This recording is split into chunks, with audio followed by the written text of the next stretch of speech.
मोदी 3 सरकार का स्वरूप लगभग तय हो चुका है। अब की बार सरकार में नए चेहरे हैं और ये सरकार का गठन पिछली 2 सरकारों की तुलना में कुछ अलग नजर आ रहा है। चेहरे तो अलग है, लेकिन कई बातें ऐसी हुई है जो पूरी तरह से भिन्न है।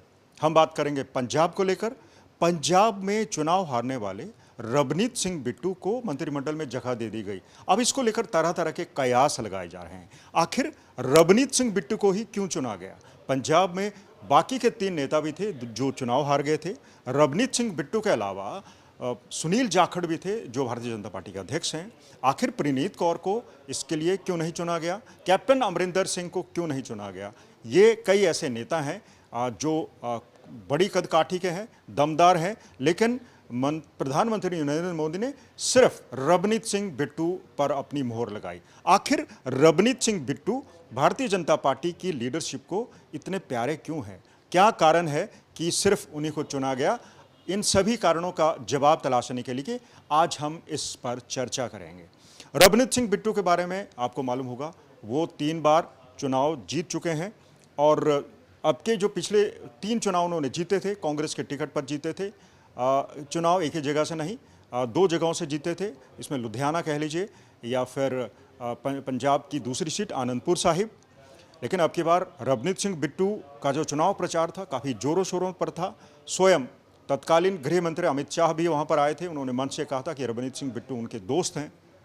और अब की बार जो प्रदर्शन था भारतीय जनता पार्टी का पंजाब में काफ़ी अच्छा रहा है, सराहनीय रहा है।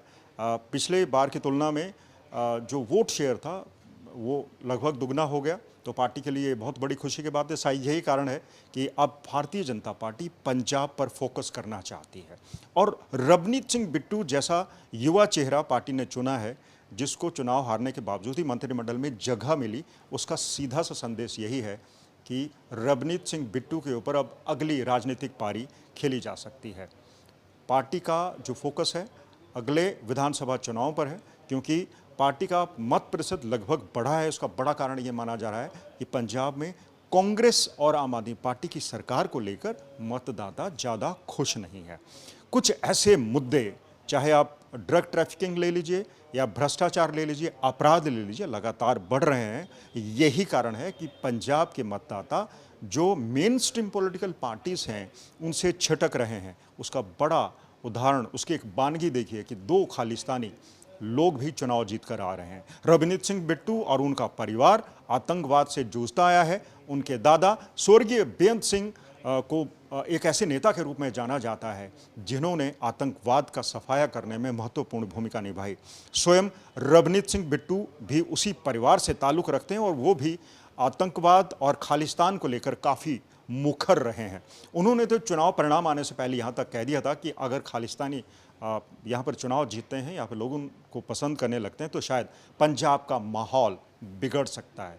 यही कारण है कि भारतीय जनता पार्टी ने अब रवनीत सिंह बिट्टू को चुना है और उनको एक बड़ी जिम्मेदारी दी है। और इस जिम्मेदारी मिलने के बाद रवनीत सिंह बिट्टू ने अपने विचार भी साझा किए हैं कि उन्होंने मीटिंग में, खासकर प्रधानमंत्री ने उनको कहा है कि आपको अगर मंत्रिमंडल में जगह दी जा रही है तो आप ये ना समझें कि आप खास हो गए हैं। आप खुद को आम आदमी महसूस कीजिए, आम आदमी की तरह रहिए। एयरपोर्ट पे आप जाते हैं तो आम आदमी की तरह लाइन में लगिए, लाइन मत तोड़िए। अपने परिवार के सदस्यों को भी समझाइए कि आप ना तो वीआईपी हैं ना वीवीआईपी हैं। तो अब रवनीत सिंह बिट्टू को लेकर कई राजनीतिक बयानबाजी भी हो रही है। रवनीत सिंह बिट्टू का कद अचानक पंजाब में काफ़ी बड़ा हो गया है। रवनीत सिंह बिट्टू को और बड़ी जिम्मेदारियां भी दी जा सकती हैं। स्वयं रवनीत सिंह बिट्टू ने भी कहा है कि भले ही उनको ग्रामीण अंचलों में मत ना पड़े हों, लेकिन फिर भी उनका फोकस रहेगा कि किसान वर्ग में, ग्रामीण मतदाताओं के वर्ग में पार्टी के प्रति जो नाराज़गी है, पार्टी के प्रति जो नेगेटिविटी है, वो अगले आने वाले समय में उसको ख़त्म करेंगे और पार्टी और ग्रामीण मतदाताओं के बीच में जो दूरी है उसे पाटेंगे, हर दरार को भरेंगे, ताकि भारतीय जनता पार्टी की जो इमेज, कह लीजिए किसान आंदोलन की वजह से या किसान नेताओं की वजह से खराब हुई है, उसको सुधारा जा सके। साफ है, पंजाब में आतंकवाद ना फैले, आतंकवाद पर अंकुश लगे, उस पर न केवल राज्य सरकार बल्कि केंद्र सरकार की भी नज़र है। और रवनीत सिंह बिट्टू जैसे राजनेता जिसके परिवार का ताल्लुक आतंकवाद को ख़त्म करने में रहा है, आतंकवाद का सफाया करने में रहा है, ऐसे में उनकी भूमिका और ज़्यादा बढ़ जाती है और ये झलक रहा है उनको मंत्रिमंडल में शामिल करने के बाद। अब रवनीत सिंह बिट्टू पंजाब से एकमात्र मंत्री होंगे अभी, क्योंकि पंजाब से पार्टी ने कोई भी सीट नहीं जीती है। तो रवनीत सिंह बिट्टू का एक तरफ जहां राजनीतिक कद ऊंचा हुआ है, वहीं पार्टी की जो फोकस है, पार्टी की जो नज़रें हैं, अब पंजाब के विधानसभा चुनाव पर है, यह भी साफ नजर आता है। कैमरा पर्सन अमन गुप्ता के साथ मंजीत सहगल, चंडीगढ़ आज तक।